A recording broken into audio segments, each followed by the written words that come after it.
Okay, so this is the 4-step problem-solving process. The first step is to understand the problem.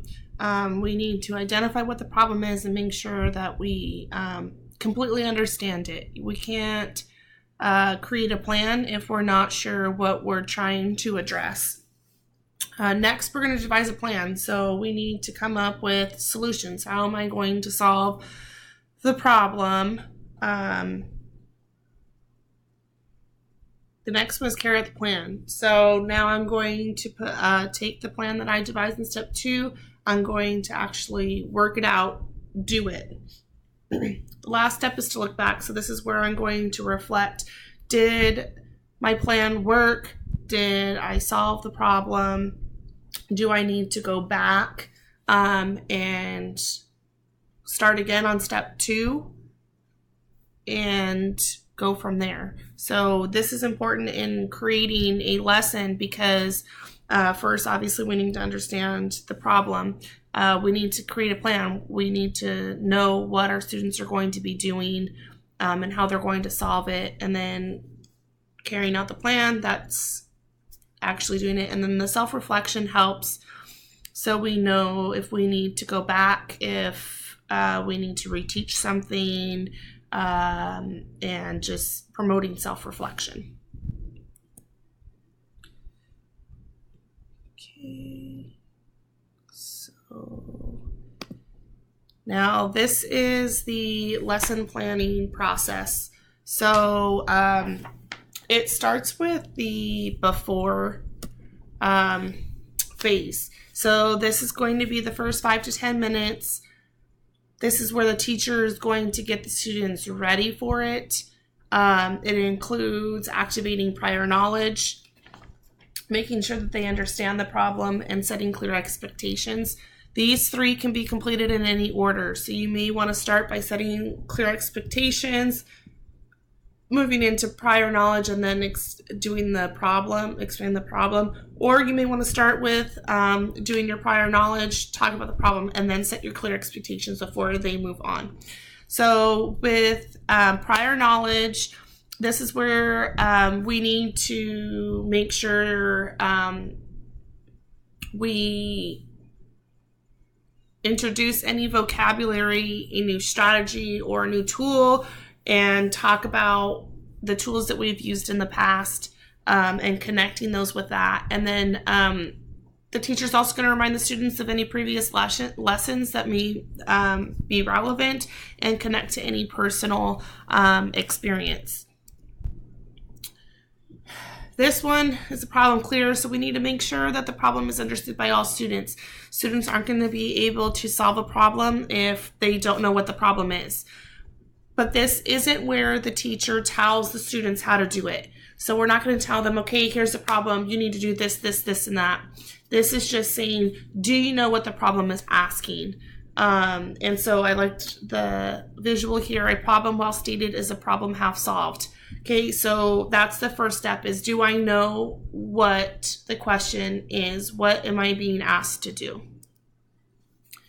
Okay, lastly, expectations. So we need to make sure that the students all know how they're supposed to do this and what what products they're supposed to prepare. So that's going to be important so that the kids know.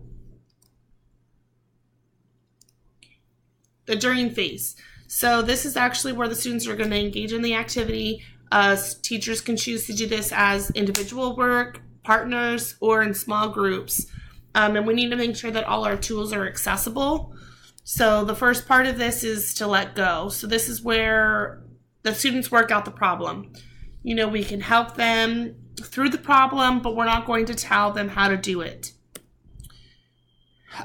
Here we're going to observe. We're going to listen to the students and interact with them while they're doing the problem. So this is where we're going to be able to look and see how the students are approaching the problems. And this is also will be good knowledge for us later when we're reflecting on our own lesson. Okay, so we're going to provide support for the students. but we don't want to take over what they're thinking. So if they're talking about something, we're not going to say, oh, no, you need to do it this way. We're just going to ask questions to scaffold them in the right direction, but we're not going to tell them, do it this way or do it that way. Okay, and then for this is going to be like for when students finish early, how can we extend the lesson to make it interesting, but not in a way that we're going to be just giving them extra work. We don't want to do that. We want to just ask like, oh, okay, well, can you think of another way that you could have done this or another way that we can do it? Okay, so the after phase, this is where we're going to have a class discussion. Students are going to share, justify, challenge, and compare. So this can be really meaningful. This is where students have a chance to explain themselves and learn from others. This is also where ideas are expanded. This is where we do a lot of the reflections, and this is where a lot of the learning happens. So we want to promote a community of learning. So this is why we do a group discussion so that we're working together. And it is important to note that we need to set expectations for this. Okay, so we're going to listen to the students without evaluating them. So this is where we're going to be a member. We're going to be part of our learning community. We're going to notice their thinking, make it visible. We should really be cautious about the praise that we give. We shouldn't be, saying great job, stuff like that, because then it discourages those that may have had it wrong. We want to make sure that kids know that it's okay to make mistakes. So we need to participate as a learner. Okay, so this is, we're also going to summarize the main ideas. So this is going to be where we reinforce what we learned. Summaries can be oral, written. There's different ways. So a couple of different ways that we can do this is like exit tickets, or some examples here on the graphic is wisdom whispers. So this is like telephone. And we talk about something that they've learned and we go through. Or snowball fight, they write down a question related to the lesson and they throw it around. They pick it up, the teacher calls on somebody and they have to answer the question that is on the paper. So we can kind of find ideas that are outside of the box to get kids thinking. Okay, so that was the lesson planning. Okay, so this is regarding the video that we watched. So for this one, they started out doing the problem that the students are doing and discussing that the challenges that the students are having. So that the students were just kind of taking a couple of things and putting it together and seeing that's it without really looking at the problem and really analyzing what it's asking them to do. So the teacher has been trying, and then so next the teacher explained what they're trying to get it done, like, does your answer the question? If I look at your paper, will I understand what you're doing? And explain to them that it's okay to be wrong. Next, they wanted to decide what the students are going to do during the lesson and the observation. So they decided that the students are going to look at problems that they've already done, identify the process that was needing to be done, and then they're going to, did they use that process effectively? And they're going to have a couple of problems that they haven't seen before. And then they started planning about how they're going to collect the data. So they're going to observe the students, collect the data from it. They're going to not interfere with the lesson. And then the last part of the process was they were going to come back. The teacher was going to debrief on the lesson, on what she did. And then they're going to draw upon the data that they collected. So, and they were looking at the goals of how does the impact on student learning and how they can improve the lesson going forward.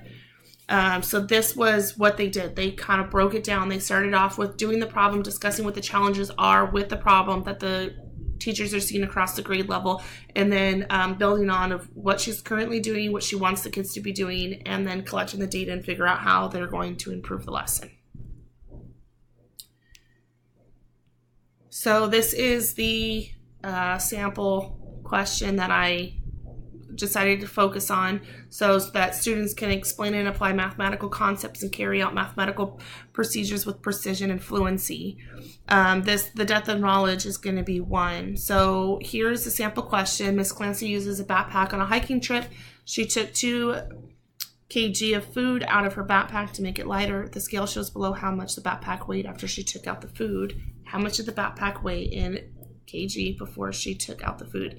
Okay, so some background knowledge the kids are going to need is they're going to need to know about measurements. So what does it mean to weigh something? How can we weigh something? What types of tools we can use?